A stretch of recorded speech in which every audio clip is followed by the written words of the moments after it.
为什么所有和共军开战的人，到了最后都是火烧赤壁之后的曹操？这个拿着报纸摔在床上的人，就是原国民党第12兵团司令官黄维。先前因为听到我志愿军在朝鲜打了胜仗，差点被活活气死。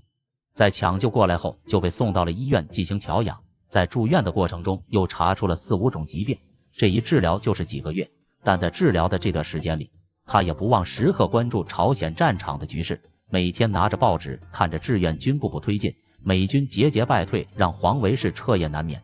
因为他不知道到底发生了什么事，不知道志愿军到底用了什么秘密武器，把美军又重新顶回了3-8线，所以他天天闹着要出院，想回到功德林了解朝鲜战争的前因后果。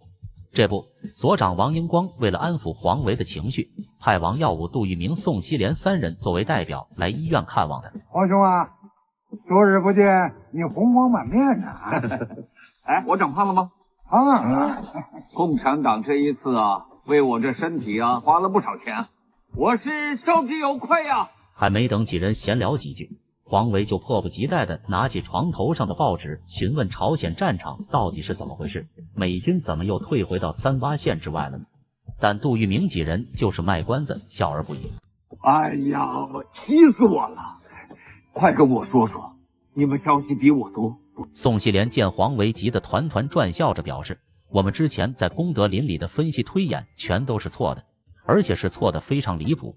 志愿军武器装备落后，后勤保障更是跟不上，就是在这样的条件下，硬是将美军顶回了3-8线之外。总之一句话，他们实在太能打了。就连王耀武都夸赞表示，志愿军应该是当前世界上最强的陆军了，战术水平、军队素养、战斗能力真可以说是登峰造极。武器装备不行，太能打；给养不够，太能打；挨冻受饿，太能打。反正一句话，他就是能打。双方的武器装备，这差了整整一个时代啊！宋希濂还告诉黄维，志愿军打仗靠的不是一切物质条件，更不是靠着武器装备，而是靠着一种独有的精神。精神能打仗吗？你这种说法不科学吗？杜聿明也站起来表示，志愿军的精神确实令人佩服，也是我们一直无法理解的。王耀武在这个时候不由自嘲了起来，他表示，我们跟共军打了几十年的仗，自以为很了解他们，但朝鲜战争爆发后才知道，我们对他们的了解还不如九牛一毛。长津湖战役胜利后，杜聿明也开始思考这个问题。纵观整个解放战争，解放军打起仗来总能在运动中寻机歼敌，甚至在运动中将自身的劣势转为优势，在战争中学习战争。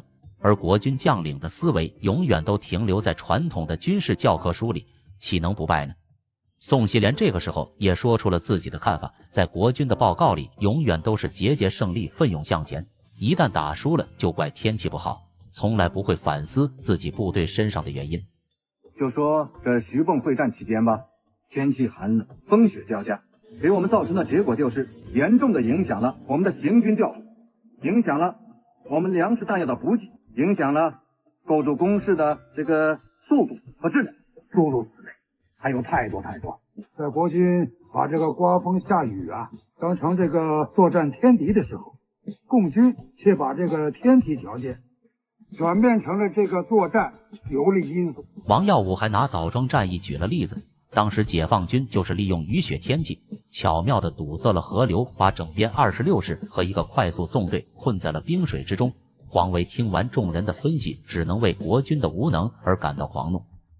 为什么共军总能借到东风呢？为什么所有和共军开战的人，到了最后都是火烧赤壁之后的曹操？对于黄维的这个问题，也是杜聿明、王耀武一直想知道的问题。在回到功德林后，他们就找到所长王英光，寻求他们想知道的答案。他们迫切地想知道志愿军的战斗意志到底从哪里来的，这个战斗意志为什么能战胜天时地利，甚至战胜强大的钢铁炮弹。对于众人的疑惑，王英光表示，这些答案在毛主席的军事理论里都能找得到。抽象的概括，那就是来自信仰的力量、人民的力量和全中国人民团结一致的力量。有了这股力量，哪怕美帝国主义的铁骑再强大，也将被我志愿军彻底粉碎。众人看着王英光的解释，似懂非懂，只能感慨自己的学习改造还是不够深入。最后，王英光让众人回去再好好研究毛主席的军事思想，一定能找到他们想要的答案。部里来电话说陈司令员马上就到了。哪个陈司令员？陈赓司令员。经理，大家好啊！首长好，首长好，首长好。1950年朝鲜战争爆发，陈赓将军在党中央毛主席的命令下赶赴朝鲜，担任中国人民志愿军的副总司令。途经北京，在周总理的同意下，来到功德林看望曾经的黄埔老同学。你帮我把我那些老同学给请过来，我想简单跟他们聊一聊。首长想见谁？杜聿明、宋希濂、王维、李先洲。黄埔同学还有谁？你要是想见黄埔的，我能给您拉来一个连。在王英光的安排下，很快就召集了7、8个人在会议室同陈赓会见。这些人虽说曾经身处不同的阵营，现在身份地位也有很大的落差，但彼此之间的黄埔情谊还在，即便久别重逢，仍能以同学的身份平等相处。陈赓向众位同学一一问好，在交流中，这些战犯难免惭愧自嘲，特别是以顽固派著称的黄维。你这好好的，你留个山羊胡子干什么呀？你是新人新模样，我是老人老模样啊，我比不了你们，思想变化快呀。听完黄维这些话，让陈赓不由感叹，黄维的性格还是老样子，要想改变看来是难了。众人中最会来事的还得是王耀武，不仅姿态放得低，说话也带了不少谦卑。学长，你威名播于海内，建立了不世功勋啊！看到你啊，我们真是莫名的惭愧啊！哎呦，惭愧什么呀？新中国刚刚成立，要想立功，机会多的是啊！是。向众人问好后，陈赓将军也召集大家坐下谈。在互相闲聊的过程中，难免聊到生活学习的情况。当聊到伙食问题的时候，个个闭口不谈。陈赓将军就意识到功德林的伙食不是很好，随后他便建议身旁的王英光想想办法改善伙食。听这口气好像伙食一般嘛，想想办法，能不能开点荒地，养点猪啊，种点菜啊什么的？是，我们会安排。接着便叫人把他刚买的2麻袋苹果抬了进来。这2麻袋苹果可不简单，是陈赓花了1个月的津贴买的。现在为了慰问这些老同学，也知道功德林的学员多，怕不够分，把身上的口袋都翻光了，才凑齐这2袋苹果。12块钱，我今天全换了这2麻袋苹果了。这个月我要想再花钱，我就得跟老婆要了。但旁边的杜聿明却觉得很不可思议，毕竟新中国能建立，陈赓是功不可没，可每个月为什么只有12块钱的津贴？我告诉你们，红军那时候，我1个月多少钱？2块钱，而且总是不兑现啊，搞得我连牙刷都买不起。真的。要不说国民党怎么会失败呢？他们当官都是为了升官发财，而共产党人当官从来都不是为了钱，这也是进了功德林后众人才明白的道理。一说到这个津贴，众人难免想到了以前，当初他们绝大多数人都是因为生活能有个保障才选择加入了国民党阵营，一想起来，再对比现在的处境，难免有些伤感。但陈赓的一番话又让他们看到了希望。好好的学习，好好改造，把身体也养好了，学习好了，改造好，将来说不定咱们还在一个大楼里边学习呢，在一个大楼工作啊，在一个礼堂开会。众人叙旧一聊，就聊到了晚上。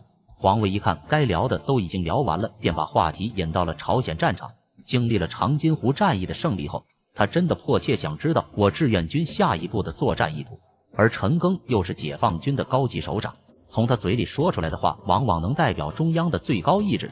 他直接询问陈赓对朝鲜战争的前景有什么看法。从大的方面来讲，我们一定会取得抗美援朝这场战争的胜利。